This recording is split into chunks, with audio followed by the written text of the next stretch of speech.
Kalau sholat itu cuma ngelatih takbir bener, rukuk bener, sujud bener, seminggu selesai, tidak usah diteruskan. Lu harusnya sudah bertanya, yo hati saya kok baca Quran nggak tembus? Nah Pak, saya sholat nangis, saya bikin nangis, Pak, nangis. Tak tanya apa sebab nangis. Mau sampai nangis gara-gara utang kok, bukan gara-gara Allah. Sampai nangis kan karena terancam oleh pidana, sampai nangis kan karena persoalan ekonomi yang gak jalan, sampai nggak nangis karena cinta Allah, bukan itu. Jamaah yang dimuliakan oleh Allah, untuk hasil yang maksimal dalam menyaksikan video ini dapat menggunakan headset, earphone, atau alat bantu dengar langsung lainnya. Sudah? Mari kita saksikan. Bismillahirrahmanirrahim. Assalamualaikum warahmatullahi wabarakatuh. Bismillahirrahmanirrahim. Alhamdulillah haqqa hamdan hamidin, nahmadu syukran li jami'i ni'ami wa mazidih. Wa salli wa sallimu ala nabiyil karim habibina wa syafi'ina wa qurrati a'yunina Muhammad wa ala alihi wa sahbihi. Amma ba'du. Fadilatul muhtaramin, para asatidz, bapak-bapak, ibu-ibu rahimakumullah. Pada kesempatan ini kita akan masuk ke kajian tasawuf setelah pada kajian-kajian sebelumnya kita sudah menyelesaikan kajian ilmu akhlaknya. Hari ini kita akan membahas seputar persoalan definisi tasawuf, kedudukan tasawuf yang biasanya dipetakan di dalam akidah syariah, thariqah, akikah, ma'rifah. Apa yang disebut dengan tasawuf secara bahasa, ada berbagai pendapat yang coba dianalisis oleh para peneliti tasawuf. Ada yang mengatakan kata tasawuf itu berasal dari kata sofa, artinya jernih.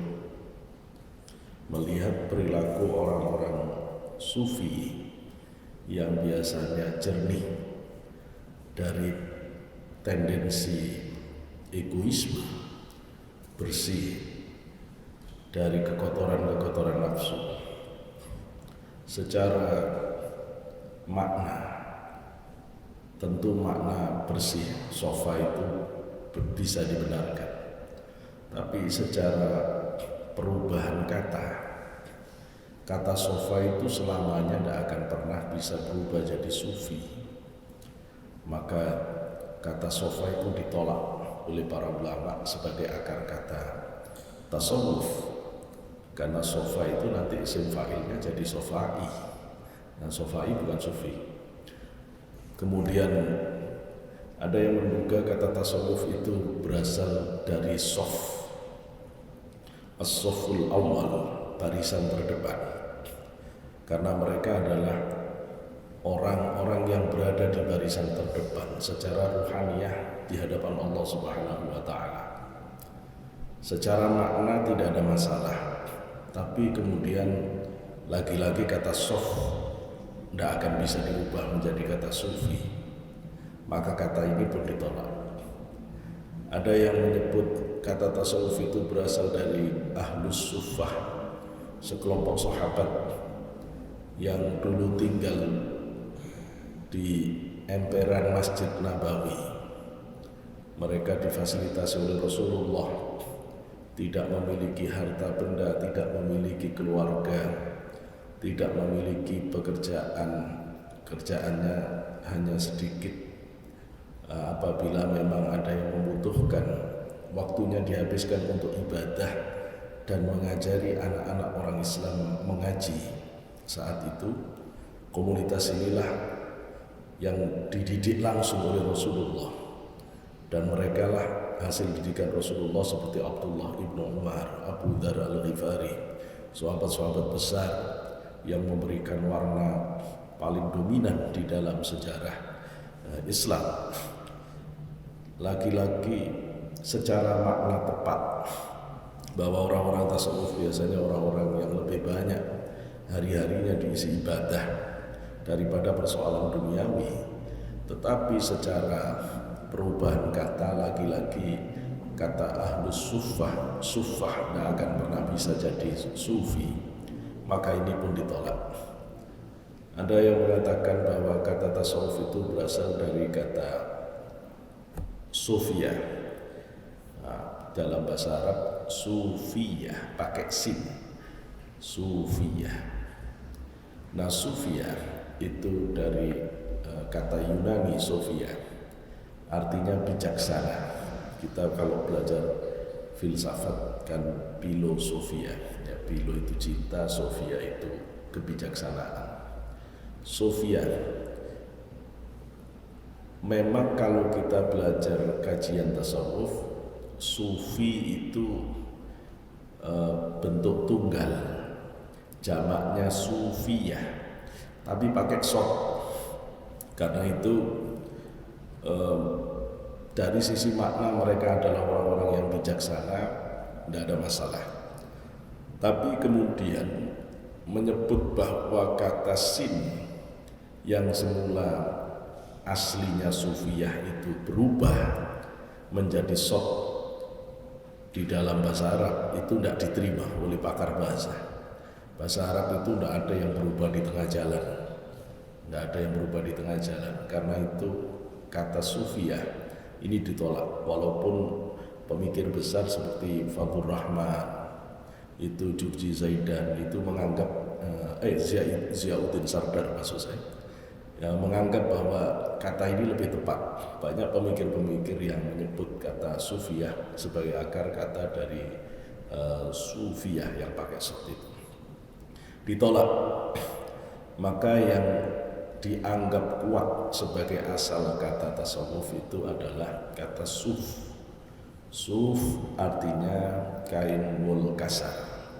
Kain wol kasar itu pakaian yang senantiasa dipakai oleh mayoritas sahabat. Rasulullah punya pakaian macam-macam, juga ada pakaian yang bagus, hadiah dari Yaman, itu kainnya bagus untuk masa itu.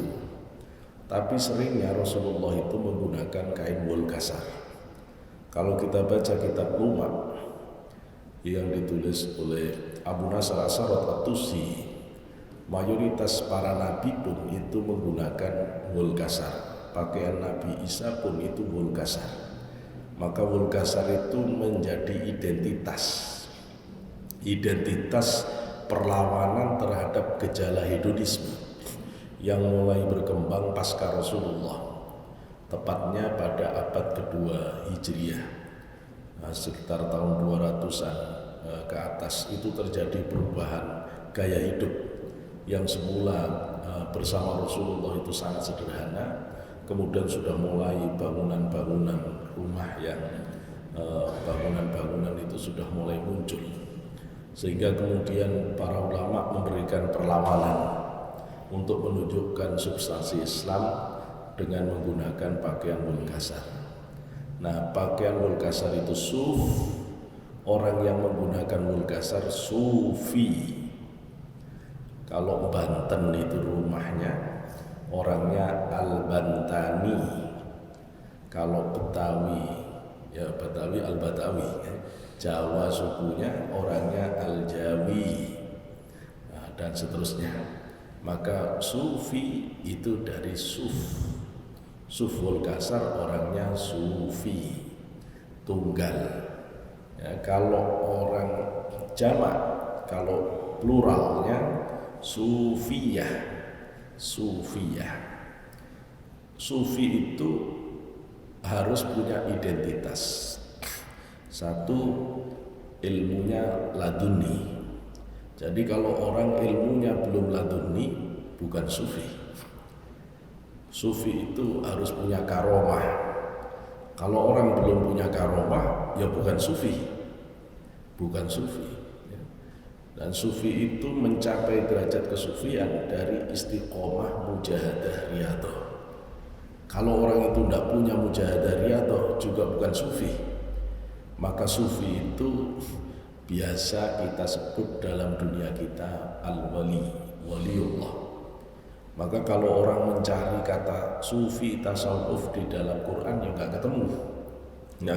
Karena Quran istilah sufi baru berkembang abad kedua Hijriah, tahun 200-an. Ya berarti ya nggak ada, karena Rasulullah sudah pulang ke hadirat Allah pada tahun 11 Hijriah gitu. Jadi tidak dikenal istilah ini. Di Quran paling kita bisa mengenal kata zuhud, ya zuhud. Nah, atau kalau kepingin melihat substansi tasawuf di Quran, lihatlah ketika Allah bicara tentang dunia. Maka 114 kali Allah bicara tentang dunia, semuanya zuhud. Silahkan cari ayat Quran yang tidak zuhud ketika bicara dunia. Tidak ada. Dan ekstrim Quran kalau ngomong tentang dunia ini ekstrim. Ya'lamu annamal hayatud dunya la'ibun wa lahwun wa zinatun wa tafakhurun bainakum wa takasurun fil amwali wal aulad. Sangat ekstrim. Ya Allah menyebut dunia ini cuma permainan, ya, permainan yang melelahkan, permainan yang menipu, ya, permainan yang menipu. Terus cuma tempatnya orang berbangga-bangga, ya, tempatnya orang berhias-hias, bagus-bagusan rumah, bagus-bagusan mobil, bagus-bagusan baju, bagus-bagusan, ya tempatnya orang bagus-bagusan. Tempat orang pamer-pameran. Wa tafakhurun, tempatnya orang banyak-banyakan ngumpul. Banyak-banyakan ngumpulin gelar, banyak-banyak ngumpulin tanah, banyak-banyak ngumpulin istri, banyak ngumpulin. Terus dunia ini tempatnya orang tafakhur. Nanti ketika Allah menyebut kenikmatan dunia ini, fama mata'ul dunya fil akhirati illa qalil. Allah menyebut kenikmatan dunia dibanding akhirat, Allah menyebut itu qalil. Coba qalil itu apa artinya? Qalil berasal dari kata qalla. Qalla artinya sedikit. Qalla bentuk maksimalnya sedikit, itu dalam bahasa Arab qalil. Qalil di sini nakiroh, bukan ma'rifat. Kalau Allah menyebut al-qalil, itu sedikit masih bisa dihitung. Tapi Allah tidak menyebut itu. Allah menyebutnya qalil, yang nakiroh, artinya sedikit, yang saking sedikitnya sampai tidak bisa dihitung lagi. Kalau orang sudah ngerti bahasa Arab, sedikit yang paling sedikit itu dalam bahasa Arab qalil. Di atas itu baru al-qalil, di atas itu baru qallah. Allah menyebut kenikmatan dunia itu bukan qallah. Allah menyebut kenikmatan dunia bukan al-qalil, tapi Allah menyebut kenikmatan dunia qalil. Ayo. Maka kata Imam Ghazali di dalam kitab Mukasyafatul Qulub, Allah sengaja menjelaskan semua ayat dunia di dalam Al-Quran itu dalam kezuhudan, karena nafsu kita itu pasti terjebak untuk merakusi dunia, dan tidak ada cara untuk mencabut, untuk menghentikan kerakusan itu kecuali dengan statement-statement keras dari Al-Quran dan hadis. Karena itu tidak usah kaget kalau membaca Quran, hadis ngomong dunia pasti keras. Karena kata Imam Ghazali, tugas utama Nabi itu yaitu tugas utama Nabi itu menggeser orientasi batin dari hubbud dunya kepada hubbullah, kepada cinta Allah. Maka nanti pada saat pembahasan tentang dunia kita bisa melacak persoalan-persoalan itu. Nah, istilah sufi hanya berlaku bagi mereka yang benar-benar sudah menunaikan mujahadah riyadhah dalam waktu lama. Rata-rata para sufi itu Pak mencapai derajat kesufian itu itu 20 tahunan istiqomah mujahadah riyadhah, tidak pernah putus dari Allah, tidak pernah maksiat lagi. Loh, kalau ada orang baru 2 tahun terus sudah ngaku sufi dari mana? Dan semua sufi itu jelas gurunya, nasab ittisal sanadnya itu jelas, sudah dipegang bahwa ad-dinu was sanadu, agama itu sanad. Kalau tidak punya sanad, maka kata Syekh Abu Yazid Al-Bustami, orang yang tidak punya guru sambung ke Rasulullah, maka pasti gurunya setan. Pasti gurunya setan. Cuma orang yang tidak paham tasawuf itu seenaknya saja nyebut-nyebut tasawuf itu yang sesat gini. Terus nanti kita ada bahas tentang aliran-aliran sesat di tasawuf. Kalau ngomong tentang yang sesat, di semua disiplin ilmu Islam ini ada yang kesesatannya. Bapak kira pemikiran fikih tidak ada yang sesat? Ya ada pemikiran sesat dalam fikih. Bapak kira tafsir itu penafsiran enggak semuanya lurus. Loh, kalau kita belajar ulum tafsir ada kajian namanya inhiraf fit tafsir, pikiran-pikiran sesat yang ada dalam penafsiran. Wadah itu. Kalau kita belajar hadis ada ilmu namanya ilalul hadis, untuk melacak kesesatan-kesesatan dalam konten hadis yang sengaja disusup-susupkan oleh orang-orang yang buruk niatnya terhadap hadis. Jadi semua aliran itu punya susupan-susupan, sehingga ulama-ulama yang ahli dalam bidang itu akan memagari dan selalu membersihkan. Maka kalau sufi itu orangnya yang proses menjadi sufi itu namanya mutasawwif. Nah, mutasawwif itu orang yang menapaki jalan kesufian. Kadang-kadang orang masih mutasawwif udah disebut sufi gitu ya, padahal masih mutasawwif. Mutasawwif itu ada 2 tingkatan. Yang pertama disebut murid, yang kedua disebut salik atau sair. Murid berasal dari kata aroda yuridu irodatan. Nah, muridun, orang yang punya kehendak kuat, taubat untuk melangkah kepada Allah. Bahasa anak sekarang hijrah. Orang kalau benar-benar serius sudah memutus masa lalu, kepingin benar bertemu dengan Allah, itu namanya murid. Tapi cirinya karena dia baru memutus masa lalu, dia belum pernah tahu nikmatnya batin. Nafsu sik seneng ngelihat orang buka aurat, sik kepingin lihat. Ngelihat rame-rame yang nyimpang dari syariat, rasanya sih kepingin gabung. Ya, dia baru selesai menikmati maksiat dan memutus maksiat itu untuk tidak lagi dinikmati. Sedangkan ibadah belum ketemu nikmatnya. Ini orang baru menggeser nafsu dari orientasi dunia, mau ditarik ke hadirat Allah. Maka orang ini harus berjuang hebat mengalahkan nafsunya.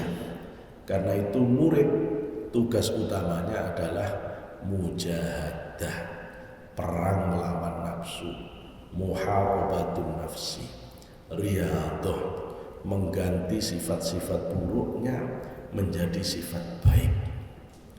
Maka orang ini pasti akan bertahan berat zikiran, meskipun badannya ngomong capek aku udah mandek berhenti, dia paksa. Dan kamu harus berubah. Kalau nongkrong kamu bisa enak, masuk zikir gak enak. Kamu ini ciptaan Allah, bukan ciptaannya ahli tongkrongan. Kalau kamu ngomong enak, masuk dipakai baca Quran, kalimah thayyibah, kamu tidak mau. Bibirmu ini produksi Allah, bukan produksi setan. harus ditundukkan. Ayo dengerin Quran. Mosok dengerin lagu-lagu kamu kuat berjam-jam dengerin Quran, kupingmu panas. Kupingmu ini miliknya Allah, bukan miliknya makhluk. Ini dipaksa dirinya tunduk. Awalnya sakit, awalnya berat, awalnya berdarah-darah, sampai akhirnya nafsu itu menyerah. Ya udahlah, suruh berhenti zikir gak berhenti ya wis niki terus. Suruh berhenti sholawatan malah tambah kenceng wis terus. Suruh berhenti sholat sunnah malah terus sholat terus. Suruh berhenti Quran malah tambah gak karu-karuan dengan Quran. Nyerah. Begitu nyerah, maka kebiasaan-kebiasaan itu sudah menyatu dengan dirinya, hilang. Beratnya baca Quran hilang, beratnya mau zikiran hilang, beratnya qiyamul lail hilang. Dengan tambahnya hari, semakin mempribadi kebiasaan-kebiasaan baik dan semakin jauh ditinggal kebiasaan buruk, sehingga lepas dari semua keburukan. Begitu hatinya mulai menikmati, enak ternyata sholat, ternyata zikir itu enak, ternyata ayat Allah yang menyebut ala bidzikrillahi tatma'innul qulub. Hati itu cuma bisa tenang dengan zikir, bukan kelayapan ke gunung, ke puncak, nyari matahari, ndak sholat subuh, bukan itu. Ternyata hati tenang itu ndak harus pergi ke pantai jauh-jauh nyiksa diri. Ternyata tenang itu ndak harus makan kesana sini. Ternyata tenang itu cuma gelar sajadah, wudu, kemudian takbir, selesai sholat, ilahi anta maksudi wa ridhoka matlubi a'tini mahabbataka wa ma'rifatak. Ya Allah, kamu yang saya tuju dalam hidup. Ya Allah, kamu yang saya orientasikan dalam hidupku hari ini. Ya Allah, aku sudah tidak nyari kenikmatan lain. Yang aku rindukan cintamu, yang aku rindukan pengenalan darimu langsung. Terima aku ya Allah. Mulai la ilaha illallah, la ilaha illallah, la ilaha illallah. Mulai nikmat. Ngaji Quran mulai dinikmati maknanya, diresapi, dihayati, nikmat. Sholatnya terasa nikmat. Oh, kalau begini itu sudah selesai murid. Batin sudah mulai bergerak. Karena bergerak namanya berubah. Tidak lagi murid, tapi sudah salik. Dari kata salakah. Salakah jalan, salikun orang yang sudah berjalan. Batinnya sudah berjalan menuju ke hadirat Allah, sudah bergerak. Kalau orang sudah bergerak hatinya, itu cirinya kalau ibadah itu sudah tidak berhenti-berhenti. Tidak berhenti-berhenti, sudah nemu nikmatnya, enak, sudah enak. Pikiran enak, sampai ribu-ribuan itu enak. Ngaji sampai berjus-jus enak. Enak saja. Sudah diberi nikmat oleh Allah. Sudah diberi nikmat. Bapak bayangkan betapa hebat rahasia Allah memberikan orang-orang yang dipilih kenikmatan dalam ibadah, kenikmatan di dalam zikir, kenikmatan di dalam Quran, kenikmatan di dalam sholatnya. Sementara ada orang lain nikmatnya dalam maksiat. Betapa ketutup hati orang yang nikmat itu maksiat. Oh, maksiat kok nikmat? Itu mana yang lebih sesat dari orang yang seperti ini? Maka ini udah jalan hatinya enak, ini enak. Nah, namanya salik. Loh, kalau salik, maka kata para ulama ahli thariqah tasawuf, tugasnya maqamat ahwal. Nah, sudah mulai konsentrasi. Sekarang ditata tobatnya. Tobatnya yang sungguh-sungguh. Bukan tobat dalam istilah umum, Nanti kita tunjukkan tobat yang hakiki dalam penjelasan ulama tasawuf itu kayak apa. Ya, tobat minal kabair, dari dosa besar, summa shaghair, kemudian tobat dari dosa kecil, kemudian min khilafil aula, dari perkara-perkara yang biasa tapi itu tetap harus ditinggalkan, ya. Kemudian tobat mir ru'yatihi annahu sidqun fit taubah, tobat dari merasa diri itu sudah benar tobatnya, tobat dari merasa diri menjadi orang yang baik, tobat dari merasa, nah, tobat dari merasa dan seterusnya. Nah, selesai tobat maka warok, belajar warok, ya, tidak cuma menghindari yang haram tapi belajar subhat-subhat, tidak usah diambil, makruh-makruh jangan diambil, sudah belajar lebih bersih hati ini. Ya, ambil yang benar-benar halal. Kalau tidak benar-benar halal jangan, namanya warok. Naik lagi batinnya, halal pun jangan diambil semua. Halal pun jangan diambil semuanya, ambil secukupnya. Sekarang belajar berbagi dengan orang lain, belajar membatasi diri dari yang halal. Ketika orang sudah belajar membatasi diri dari yang halal, dia masuk ke level zuhud. Seberapa kuatnya Bapak ngambil halal itu, disitulah tingkat kualitas batin orang ditentukan. Sayyidina Umar ngambil 50%, Abu Bakar tidak ngambil sama sekali. Karena itu selamanya, kata Umar, aku tidak akan pernah bisa menyamai Abu Bakar. Nah, Rasulullah tidak mengambil sama sekali dunia ini, tidak ngambil sama sekali.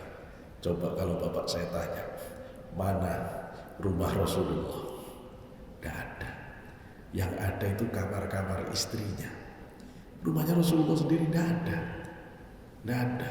Yang ada itu rumah Aisyah, rumah Ummu Salamah. Dan Rasulullah tidak ada rumahnya. Ya, Rasulullah tidak pernah nahan emas semalam pun. Tidak pernah ada harta yang tertinggal di Rasulullah. Dan seterusnya. Jadi kalau ngomong zuhud, ya Rasulullah itu lebih parah kesulitannya dari siapapun. Jangan dikira bahwa Rasulullah tidak bisa mewah. Di akhir hayat Rasulullah, Jazirah Arab sudah di tangan Rasulullah. Kalau Rasulullah mau mewah terlalu bisa, tapi bukan itu yang dipilih oleh Rasulullah. Rasulullah itu zuhud. Rasulullah itu meskipun baitul mal sudah melimpah, tapi dia sendiri membatasi diri. Membatasi diri. Kiai-kiai sepuh kita menunjukkan perilaku itu. Abu Yatim Yati Pandeglang dulu Bapak lihat bagaimana rumahnya. Walaupun rezekinya ya banyak, jadi ya banyak. Mbak Yai Abdullah Salam di Padi bagaimana sederhananya. Ya Romo Yai Hamid Pasuruan bagaimana sederhananya dan seterusnya. Mereka memiliki komitmen hebat dalam persoalan ini. Begitu juga Syaikhul Qadir dan lain-lain. Kapan berakhirnya makom salik masuk ke sufi? Ketika ibadah itu selesai, setelah tobat, warok, zuhud, fakr merasa butuh hanya Allah, kemudian sabar, kemudian tawakal, kemudian ridho, ikhlas. Kalau orang sudah sampai ke ridho, ikhlas, nah itu cirinya oleh Allah, dia pasti dianugerahi mahabbah. Kalau orang sudah merasakan cinta ke Allah, maka orang itu sudah sampai pada level akhir. Nah, melakukan apapun karena cinta kepada Allah. Apapun karena cinta pada Allah alasannya. Loh, kalau sudah sampai di sini, sudah muncul madaqat, kenikmatan batin itu muncul.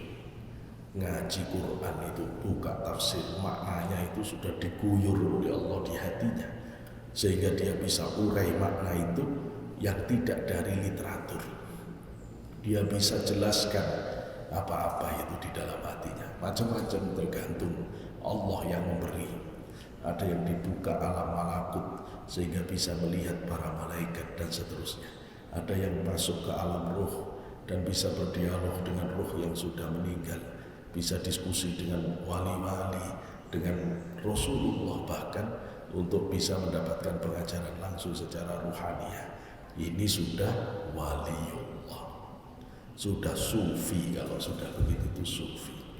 Nah, agama ini dijaga oleh orang-orang yang sampai di level sufi ini. Sufi ini hadisnya ada, nanti saya tunjukkan semua. Sahih, hadisnya kuat tentang bagaimana Rasulullah menyebut bahwa setiap zaman ini, kata Rasulullah, umatnya Rasulullah itu 300 yang kualitas hatinya setara Nabi Adam. Rasulullah yang menyebut.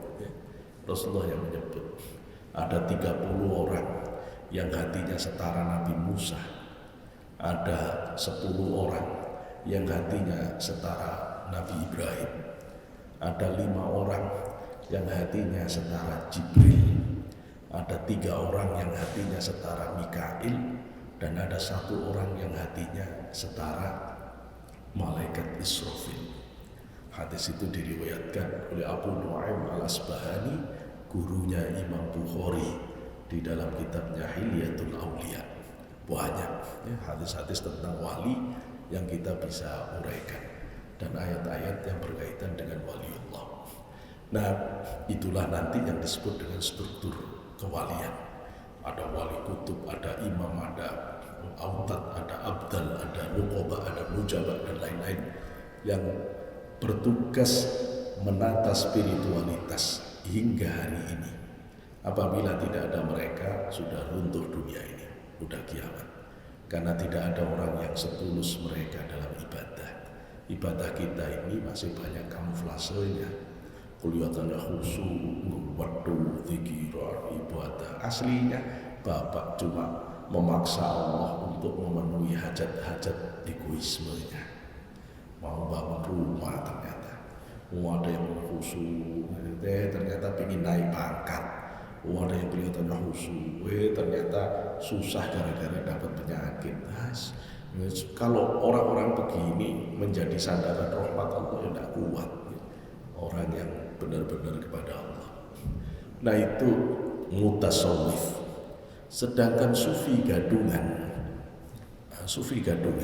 itu namanya musawwif. Sufi gadungan itu ya banyak, gitu loh ya. Banyak gayanya tok, bajunya tok, stylenya saja yang sufi, tapi ternyata dia bukan ahli tasawuf. Dulu ulama-ulama ahli thariqah tasawuf, kalau ada orang sok-sokan kelihatannya sok sufi, pakaiannya sederhana, jubahnya sederhana, sorbannya, itu dites oleh ulama tasawuf itu tidak dengan materi tasawuf. Ditanyai, rukun sholat itu apa saja? Ayo, batalnya wudhu itu apa saja? Kalau udah bisa jawab, dimarahi. Nggak usah sufi-sufian, belajar fikih aja. Fikih belum ngerti aja sok sufi-sufian. Wudhu udah bener ya percuma, kamu jungkat-jungkit juga keterima, kamu sujud-sujud juga keterima oleh Allah. Ya pasti dikembalikan. Nah, karena itu musawwif itu sufi-sufi gadungan. Nah, yang membuat citra tasawuf itu rusak ya sufi-sufi gadungan ini. Atau komentar orang yang tidak sampai pada ilmu tasawuf, kemudian tidak mampu memahami fenomena orang-orang yang sudah mencapai karomah kesufian. Nah, itu dari sisi peristilahan. Kemudian tasawuf secara bahasa lughawi tadi sudah kita urai. Kalau secara istilahi, secara terminologis, apa arti tasawuf? Loh ini, secara terminologis itu kata Syekh Zarruq, itu definisi tasawuf itu banyak. Tasawuf itu masalah hati. Masalah hati itu susah didefinisikan. Ya, kalau misalnya Bapak saya tanya, coba berapa ribu, berapa juta, berapa miliar orang yang sudah jatuh cinta. Tunjukkan ke saya definisi cinta yang paling otoritatif. Tidak ada. Kenapa? Ini masalah hati. Setiap orang punya rasa yang bisa jadi beda. Tapi dari semua definisi yang ada pasti akan ketemu titik temunya. Di tasawuf begitu. Sehingga tidak bisa ditemukan. Kemudian kalau dikumpulkan, kata Cesaro, definisi yang dibuat oleh sufi-sufi besar itu tidak lebih dari tidak kurang dari 2000 definisi. Sehingga Haji Arberi itu ketika dia orientalis yang sangat concern meneliti tentang tasawuf juga mengatakan begitu, bahwa definisi tasawuf itu lebih dari 2000. Maka kalau kita baca dalam kitab Mas'alatut Tasawwufil Islam yang ditulis oleh Dr. Ibrahim Basyumi, beliau menjelaskan para ulama ahli tasawuf thariqah membagi definisi itu dalam 3 kategori. Yang pertama definisi di level pemula, kemudian definisi di level menengah, dan definisi level akhir. Definisi level pemula itu misalnya definisi yang diungkap oleh Abu Husain An-Nuri, as-sufiyatu qaumun saffat qulubuhum min kaduratil bashariyati wa afatin nafsi wa tuharriru min syahwatihim hatta saru fi saffil awwali wa darajatil ulya ma'al haqq falamma taraku kulla basi wallah saru la malikina wa la mamlukin. As-sufiyatu, kelompok sufi itu adalah komunitas orang yang saffat qulubuhum, hatinya bersih, min kaduratil basyariyah, dari kekotoran sifat manusiawi, wa afatin nafsi, dan dari keburukan nafsu, wa tuharriru min syahwatihim, dia telah terbebas dari tuntutan syahwat keinginannya, hatta sawu fi safil awal, sehingga dia berada di barisan terdepan ma'al haqqi, bersama Allah. Falamma taraku kullama siwallah, maka ketika mereka telah mampu melepaskan diri dari selain Allah, soru, jadilah mereka itu malikin, secara batin tidak ada lagi yang memiliki, wala mamlukin, dan tidak bisa lagi dimiliki siapapun. Dia tidak punya apa-apa dan tidak bisa dimiliki siapapun kecuali Allah. Batin. Yang keliru orang melihat itu, kalau ada orang sufi kaya, tidak mungkin sufi kaya. Tasawuf thariqat itu urusan batin. Yang disebut la malikin, tidak memiliki apa-apa, itu batinnya. Ada orang turun dari mobil tapi hatinya tidak ada mobilnya. Ada orang jalan kaki tapi hatinya ada sedan, ada minibusnya, ada truknya, macam-macam ada di dalamnya. Yang disebut sufi itu hatinya kosong, bukan tangannya, hatinya yang kosong. Maka seperti murid Syekh Abdul Qadir yang datang ke Syekh Abdul Qadir, dia kaya raya, dan dia mengatakan, Syekh, rasanya aku tidak akan bisa sampai ke hadirat Allah. Kenapa? Aku kaya, Syekh. Kata Syekh Abdul Qadir, akhrijha min qalbika ila yadaika fa innaha la tadur. Keluarkan hartamu dari hatimu, letakkan di tanganmu, maka dia tidak akan mencelakaimu lagi. Jabatan, pangkat, dunia itu jangan di hati, tapi di tangan. Kalau di tangan itu melepasnya gampang, ya? Kalau di tangan itu kendalinya Allah, lepas yo ndak bingung, datang yo ndak bangga. Nah, itu cirinya. Maka sufi adalah orang yang tidak memiliki apa-apa dan tidak dimiliki siapa-siapa. Ini level pemula. Level menengah Banyak definisi lain Pak, saya cuma ngambil satu-satu karena keterbatasan waktu. Level menengah seperti yang didefinisikan oleh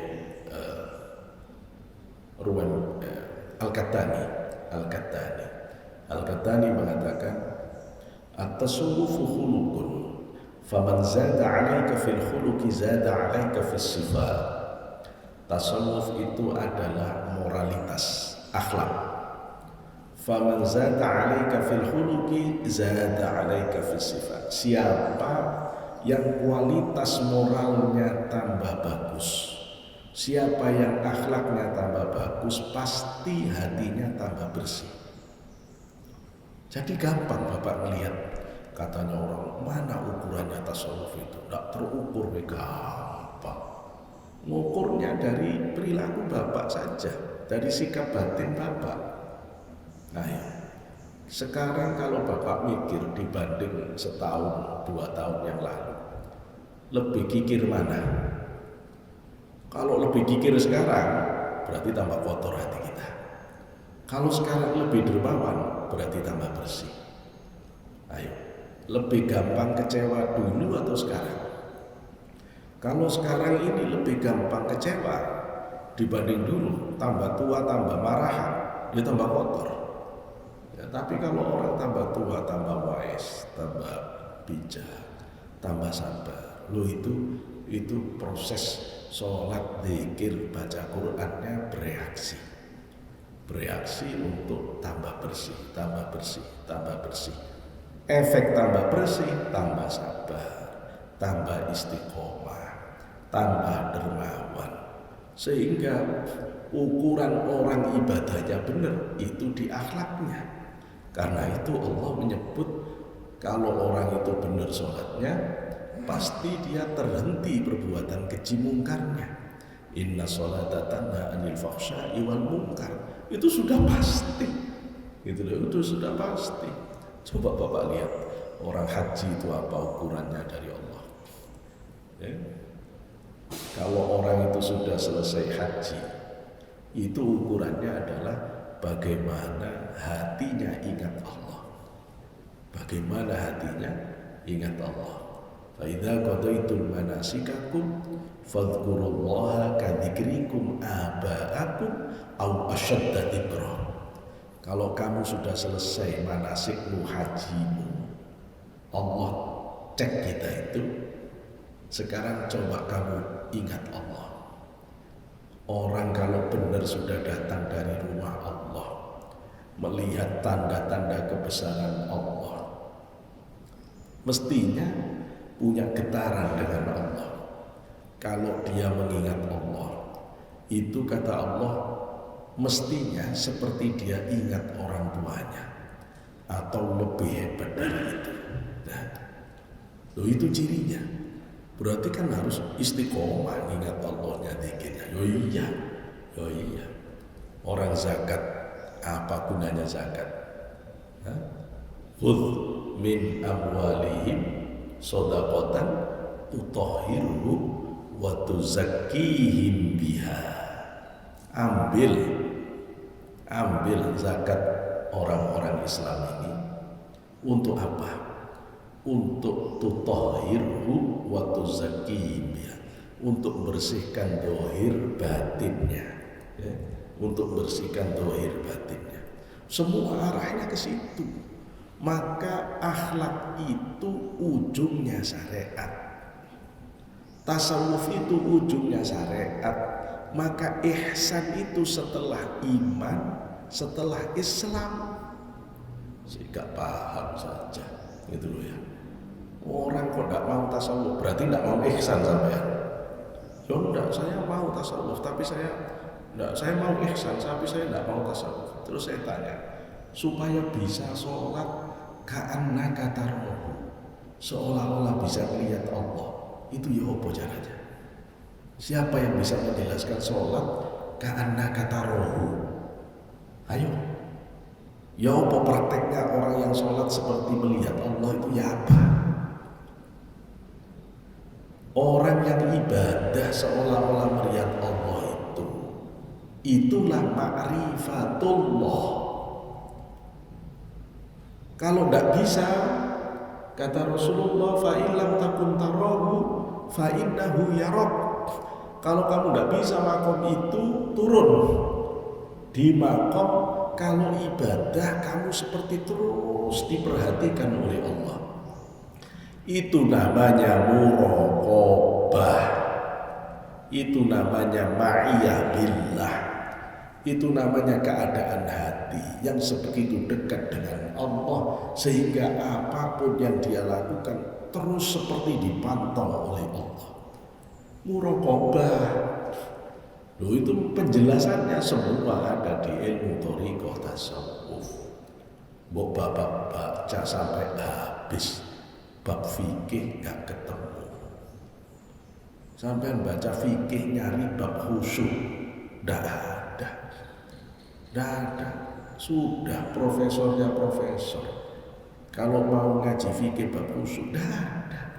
Itu nanti adanya di tasawuf. Terus khusyuk itu apa definisinya? Khusyuk itu hudurul qalbi ma'allah, hadirnya hati ke hadirat Allah. Apa hadirat Allah? Tidak bisa lagi menjelaskan kalau tidak dari tasawuf thariqah, gitu loh ya. Jadi kalau ada orang tidak mau tasawuf, tidak mau thariqah, itu sama saja tidak mau maju ke ihsan, berhenti di Islam, iman. Kalau ilmu tentang iman, ini hadisnya di awal kita udah bahas. Kalau ilmu tentang iman, ilmu tentang keyakinan. Iman kepada Allah, iman kepada Rasul, iman kepada kitab, iman kepada malaikat, iman kepada hari akhir, iman kepada takdir. Ini tidak bisa mutlak, harus nancep kokoh di batin. Nah, ibaratnya iman. Iman inilah yang kemudian dikenal dengan ilmu akidah, ilmu tauhid atau teologi kalau sudah kajiannya ke diskusi ulama-ulama kalam. Itu seperti bangunan masjid ini. Iman itu tidak kelihatan, dia fondasi. Tapi dia yang menentukan bentuk luar. Ayo, masjid ini akan ada tiangnya di tengah atau tidak, itu taruhannya ada di fondasi-fondasi itu sudah. Masjid ini bentuknya segi 4 atau segi 5 atau bulat, itu ditentukan oleh fondasi. Fondasi tidak kelihatan tetapi bisa dibaca dari luarannya. Akidah orang itu tidak kelihatan, tapi akan terbaca dari bagaimana cara dia ibadah, bagaimana cara dia muamalah. Loh, kalau orang itu masih korup, kalau orang itu masih culas, kalau orang itu masih dendam, ya itu artinya dia tidak yakin ke Allah. Itu artinya dia tidak iman dengan akhirat. Mana ada orang iman ke akhirat dia berani melakukan keburukan di dunia. Berarti dia bohong ke Rasulullah. Tidak mungkin. Ya, tidak mungkin. Ini ada yang salah di batinnya, ya, di batinnya. Ada orang begitu hebat membela Islam, mati-matian, sampai mati pun rela, tapi jatuhnya teroris. Kok bisa begitu? Iman salah. Khawarij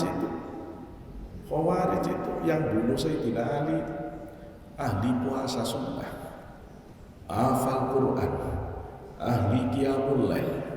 Tapi nyatanya Sayyidina Ali sholat dibacok pedang kepalanya. Nggak kebayang. Kok bisa begini nih? Wong sudah ahli sholat, wong sudah hafal Quran. Kok begini? Pak, mbok hafal Quran orang itu, mbok sholat nggak berhenti-berhenti orang itu, mbok puasa nggak berhenti-berhenti. Kalau tancepan imannya nggak bener, menceng. Tetap menceng orang itu. Menceng. Maka iman ini nggak bisa. Karena itu Allah didik iman ke Rasulullah itu bertahun-tahun. Itu loh ya. Periode Mekah itu dari Rasul umur 40 sampai 50 tahun. Jadi 10 tahun Rasulullah itu ngubek-ngubek iman. Umur 50 Rasulullah baru Isra Mi'raj. Baru ngomong kewajiban sholat itu setelah 10 tahun. 10 tahun. Kadang-kadang kita ini tidak tahu belajar akidahnya di mana. Ya benar saja belajar sholat ini, tapi akidah itu penting loh. Penting. Itu loh ya. Akhirnya begitu ngomong tentang bab Allah, sakarpe dewe, gitu loh ya. Nggak ngerti akidahnya Rasulullah itu kayak apa. Akidahnya sahabat tabi'in yang kemudian dikenal dengan akidah Ahlus Sunnah wal Jamaah. Itu ya opo. Gitu loh ya. Loh itu harus kokoh, jangan ngomong yang lain dulu kalau ini belum benar. Ini fardu ain ilmu ini. Maka sifat 20 yang dirumuskan oleh ulama Ahlus Sunnah wal Jamaah wajib ngerti orang. Wujud kita baqa mukhalafatul hawadits qiyamu bi nafsi wahdaniyat qudrat iradat ilmu hayat sama basar, karena itu rumusan yang dipakai oleh para ulama untuk menolak, membentengi konsep-konsep yang tidak benar tentang Allah. Sampai sudah dipageri, ulama-ulama yang sangat dalam ilmunya itu sudah mengidentifikasi mana yang bisa meruntuhkan konsep-konsep ketuhanan, itu dipagari. Lu kita ini cuma meneruskan. Kurang enak apa sebenarnya? Kurang enak apa? Sudah dipagari. Sehingga kalau orang ikut penjelasan itu benar, itu akidah. Lu kalau akidahnya benar, fondasi tok, tidak ada bangunannya, ya tidak ada gunanya. Iman tok tapi tidak mau sholat, tidak mau puasa, tidak mau zakat, tidak mau haji, ya nggak bisa. Bangunan ini harus yo ada dindingnya, nah, yo ada pilar-pilarnya, ada semuanya ada. Selesai syariatnya selesai, tapi yo tidak bisa digunakan kalau instalasi air tidak diberikan, instalasi listriknya tidak dipasang, terus ruhnya masjid ini tidak digerakkan, drivernya, takmirnya tidak ada, yo gak bisa. Nah itulah tasawufnya, badannya syariat, ruhnya tasawuf. Mobil itu bodinya syariat, mesinnya tasawuf. Kalau orang itu cuma syariat saja, dalam artian fikih, syariat sebenarnya bisa maknanya harusnya tasawuf itu syariat, tapi orang sudah terlanjur memahami syariat itu fikih. Kalau orang itu cuma pintar syariat, sementara dia tidak gerak tasawufnya, seperti mobil yang bagus bodinya, tapi tidak ada mesinnya, ya tidak pernah kemana-mana. Ayo saya buktikan. Umur 12 tahun dia sholat. Sekarang umur berapa? 23. Saya tanya, rasanya sholat umur 12 tahun dengan sholat umur 23 beda enggak? Sama. Ya saya tetap malas-malas. Loh, sekarang sudah umur 34. Saya tanya, sama atau beda? Sama. Saya tanya, sekarang sudah umur 44. Sama atau? Sama. Loh, sekarang sudah 54. Saya tanya, sholat sampai dibanding umur 12, 13, 14. Sama. Loh, sekarang sudah umur 64. Udah deket-deket ini loh. Sama juga. Loh, bahaya. Itu loh ya. Berarti ada something wrong. Nggak ada yang bergerak. Kalau sholat itu cuma ngelatih takbir bener, rukuk bener, sujud bener, seminggu selesai, nggak usah diteruskan. Nah untuk apa? Bukan itu sholat itu. Rasulullah kan sudah menegaskan as-sholat mi'rajul mu'minin. Sholat itu mi'rajnya batin orang ke hadirat Allah.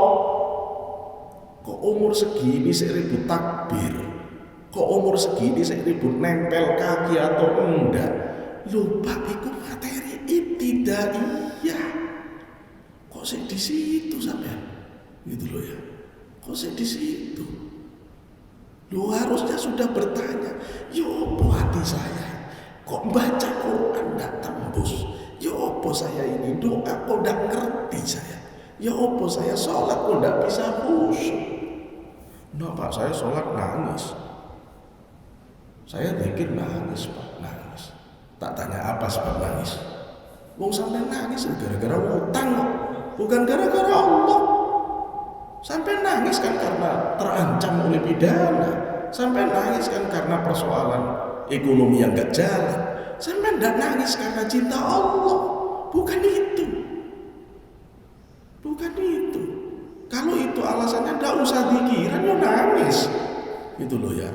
Nggak usah dikiran yo nangis, nggak usah nipu-nipu Allah dengan mengatakan ya Allah. Wong sampean itu loh cuma nangisi kebutuhan sampean. Sampai terus nangisi diri sendiri. Bukan itu tangisan yang mahal, sang setara dengan darah jihad, itu bukan itu. Tangisan kerinduan kepada Allah yang dulu diuraikan oleh Rasulullah bersama sahabat dalam kerinduannya bersama Allah. Itu yang mahal. Itu yang mahal, dan itu sebenarnya yang dikejar di dalam thariqah tasawuf itu. Bagaimana orang bisa setulus-tulusnya kepada Allah sehingga merasakan kedalaman itu, merasakan kedalaman itu. Nah, maka tasawuf tanpa syariat tidak mungkin. Ya, syariat tanpa tasawuf tidak bisa. Badan tanpa roh, mayit. Mbok cantik kayak apa mayit? Mau bapak nemenin? Gemeteran sampai nemenin berdua, cantik tapi mayit nggak mau, gitu loh.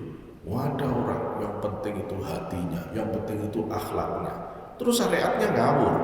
Itu seperti roh yang gentayangan, gitu loh ya. Nah, itu roh tanpa jasad, untuk apa? Ya nggak bisa, nggak bisa. Maka tasawuf itu tidak bisa lepas dari syariat. Syariat itu tidak bisa tanpa tasawuf, tidak bisa. Itu harus nyatu. Makanya kata para ulama ahli tasawuf thariqah, syariat tasawuf itu barangnya satu. Cuma kalau kelihatan dari luar namanya syariat, kalau dilihat dari dalam namanya tasawuf. Islam itu satu, ya zahir ya batin. Semua begitu. Sholat zahirnya cara takbir, cara rukuk, bacaan-bacaannya, batinnya khusyuk. Puasa zahirnya tidak makan, tidak minum, tidak hubungan suami istri dari mulai fajar sampai maghrib. Batinnya jangan bohong, jangan nipu, jangan lihat yang haram, jaga panca indera dari yang haram. Kan jelas itu, jelas. Nah, haji zahirnya muter-muter Ka'bah, zahirnya lari-lari Safa Marwah, batinnya fala rafasa wala fusuqa wala jidala fil hajj. Loh, ada semuanya. Ibadah itu ada dimensi fisiknya, ada dimensi batin, ada dimensi zahirnya, ada dimensi batinnya. Loh, kok sampai tidak mau garap batin, mau zahir? Ya tidak kena, tidak ketemu sampai. Karena itu Imam Malik pesan, kata Imam Malik, man tafaqqaha wa lam yatasawwaf faqad tafassaq, wa man tasawwafa wa lam yatafaqqah faqad tazaddaq, wa man jama'a bainahuma faqad tahaqqaq. Kalau ada orang yang melulu fikih tok, tidak mau tasawuf, sampai lihat ujung-ujungnya fasik orang itu. Ujungnya fasik, tambah pinter fikih, tambah ngerti perbedaan antar madhab, tambah ngerti celah untuk menghindar dari kewajiban agama. Siapa yang biasanya ngerti bagaimana terbebas dari hukum? Orang ahli hukum. Itu loh. Kalau orang nggak ngerti hukum itu kerjaannya takut tok. Waduh, nanti kena, nanti ketangkep. Ya karena nggak ngerti hukum. Kalau orang ngerti hukum, apa? Nanti kalau ketangkep kita bisa ngeles ke sini. Itu kan ngeles. Orang yang ngerti hukum Islam pun kalau tidak kuat batinnya ke Allah, ngeles terus. ngeles terus mau sholat. Waktu sholat itu loh muwassa, bukan mudhoyyah. Loh kalau sampai nggak ngerti waktu sholat, saya adzan cepet-cepet sholat. Kayaknya 5 menit selesai adzan sudah habis waktu sholat. Ya alhamdulillah, kebodohan sampean mengantarkan sampean untuk sholat di awal waktu, gitu loh ya. Sementara orang yang sudah alim, bahaya Pak. Dia tahu waktu sholat itu muwassa. Yang namanya muwassa itu waktu ikhtiyari. Ada waktu yang utama itu tidak singkat. Waktu utama itu bisa panjang. Saya tidak mau menjelaskan dalam-dalam, takut saya. Nanti kalau dijelaskan terus sholatnya mundur-mundur semua, bahaya gitu ya. Bahaya. Tapi kalau orang sudah ngerti, bener ngerti Pak. Sebenarnya tidak harus di sini. Ini saya utama. Jam segini saya utama. Nah itu. Bahaya kalau orang sudah ngerti hukum benar itu, maka bisa main, bahkan bisa libur, nggak sholat dulu nanti dulu, gitu loh ya. Gimana? Terus wong jamak itu ada jamak fil hadir, nggak kemana-mana tapi sholat jamak. Nah itu, untung bapak nggak tahu hadisnya, gitu loh ya. Tahu hadisnya, dan memang ulama tidak buka itu. Kalau itu dibuka rusak orang-orang ibadahnya. Tapi orang yang mendalam di Islam ngerti Pak. Karena jangan kaget kalau melihat kiai kok nyantai banget. Dia tahu hukum, dia tahu pilihan-pilihannya. Tapi dia tidak akan ajarkan. Kenapa? Bahaya. Nanti ketika diskusi tentang alasan jamak, iya kalau dia ngambil yang alasannya masafah, jarak. Alasannya jarak sih kalau enggak 83, 82, kira-kira begitu, ada yang lebih banyak mengukurnya. Itu enggak jamak dia, enggak jamak. Loh, tapi kalau yang ngambil alasannya masyaqqah, kesulitan. Nah, kesulitan itu enggak ada ukurannya, Pak. Ya. Orang ngurusi anak itu bisa ngomong, aduh aku sulit tak jamak. Lah ya kok. Ada orang, aku sulit sekarang tidur aja sulit, tidur sulit. Repot ini. Kalau orang sudah mengerti alasan kenapa bisa boleh, dan alasan bisa boleh itu masyaqqah. Sekarang sendiri tak ruwet kalau fikihnya tidak benar itu. Nah, ayo coba. Kalau ada orang sekarang kawin 4, 1 bulan bubar, kawin lagi 4. 1 bulan lagi bubar, terus kawin lagi 4, terus begini terus. Tunjukkan ke saya, fikih mana yang bisa menghentikan kelakuan orang yang suka kawin cerai ini? Ayo. Tidak ada. Selama kawinnya benar, cerainya benar, tidak apa-apa. Loh, cuma ini kelakuan apa kalau tidak kelakuan fasik ini? Ayo, ninggal sholat dengan dalil ini itu. Ini kalau bukan orang fasik apa? Nggak zakat, gampang. Ayo, bapak sudah nisab, sudah sesuai jumlah harus zakat. Kapan bapak punya uang? 1 November. Jam berapa? Jam 12. Syarat rukunnya zakat di samping nisab haul menyampai 1 tahun. Artinya kalau nggak sampai 1 tahun, nggak kena. Jam berapa 1 tahunnya? 1 November jam 12. Terus jam 10 bapak telepon istrinya, Dek, itu uangku itu tak bagi 2 ya. Yang 50% milikmu, yang aku 50%. Begitu jam 12 uang bapak berapa? Nggak nyampe, tinggal 50%. Yang 50% sudah diistrikan. Cuma akad dok, tidak ditransfer, tidak cuma diakad. Ayo, kena zakat jam 12, ya sudah enggak. Nanti jam 1 ditelepon lagi, enggak jadi. Itu uangnya enggak jadi ya, jadi itu milik saya lagi ya. Kena. Bapak mulai punya uang itu lagi jam 1. Lu bisa dimainkan. Lu cuma ini kelakuannya orang fasik. Orang fasik. Itu loh ya, diputer-puter semua hukum-hukum agama itu kalau orang itu pinter ilmu fikihnya itu bisa dicari celahnya, Maka dulu ada orang marah-marah ketika ada pakar hukum Islam mengatakan, kamu mau minta fatwa apa? Sini, tak cari dalilnya. Mau halal apa haram apa mubah? Ya ada. Loh, memang bisa begitu. Itu loh ya.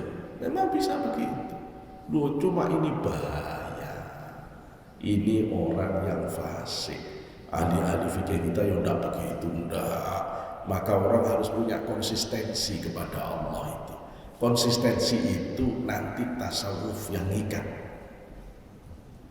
Coba ketika orang mau males sholat, sholatnya mau mundur-mundur, terus oleh orang tasawuf ditanya, katanya kangen Allah, katanya Allah kekasihmu, kok Allah ngajak ketemu itu kamu sih mundur-mundur, kamu kekasih model opo?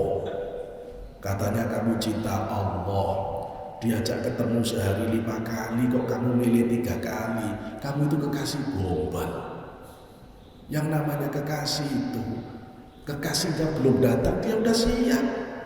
Yang namanya kekasih itu dikasih waktu 5 kali, dia milih 50. Dia tungguin di depan pintu sampai dibuka pintunya. Mati sampean kena tasawuf. Ayo, sampean punya uang banyak, terus sampean mau ngindar-ngindar, terus ditanya, katanya sampean tidak cinta dunia. Loh, kok dunia sih nyentel gitu? Katanya sampean cinta Allah. Loh, kok nolong orang susah? Mati sampean kena tasawuf. Lah terus berapa? Sakuatmu. Berapa zakat? Kalau zakat itu ukuran orang kikir yang ditolerir dalam Islam. Di Islam itu orang paling kikir yang masih dimaafkan Allah mengeluarkan 2,5%. Jangan undang wartawan kalau mengeluarkan zakat 2,5%. Itu hak yang tidak bisa ditolak, miliknya orang miskin yang dititipkan Allah. Kok cek gayanya, cuma uang zakat itu ditampilkan dulu, bu malu. Itu loh ya. Kalau sampean sudah keluarkan 2,5, kemudian sampean keluarkan 50%, sampean publish, lumayan itu, keren. Itu loh ya. Oh, ini memang derajat dermawan untuk nyentil orang-orang yang kikir, bagus. Loh, tapi kalau cuma 2,5%, ya Allah, itu kewajibanmu. Loh, terus ini sampai berapa kita keluarkan dari harta kita?